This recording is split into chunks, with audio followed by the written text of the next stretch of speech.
There's the sense that you've entered a different land entirely once you head past Packer's Spit in Uganik Bay, skiffing away from the exposed capes and entering the protected waters of what the chart calls the East Arm, but what locals know as Mush Bay.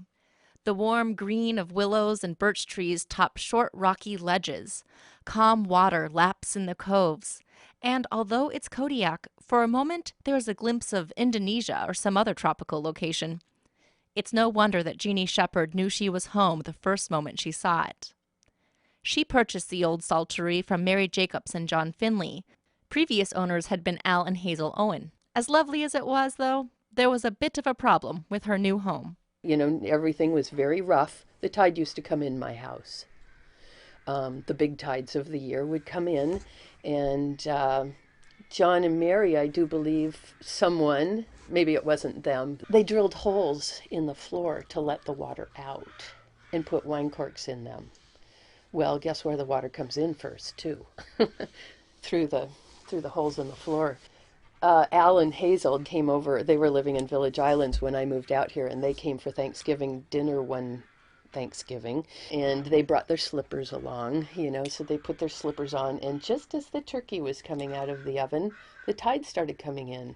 And so we picked up the rugs, and Hazel says, I think I'll put my boots back on now.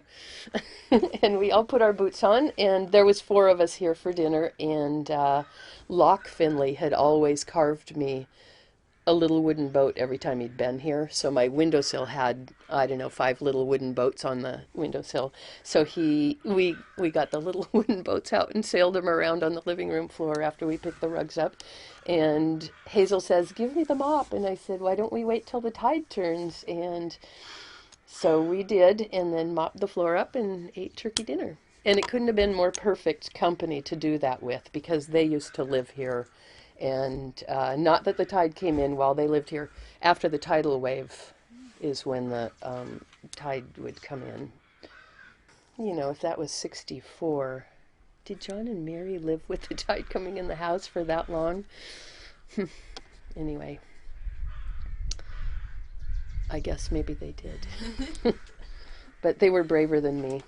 But anyway, the house has been jacked up 3 feet in the meantime, and all new piling, and it doesn't come in anymore. I neglected to mention that Jeannie's gardens are like a sanctuary for crows. I can't blame them, though. It's a pretty nice place to make a nest.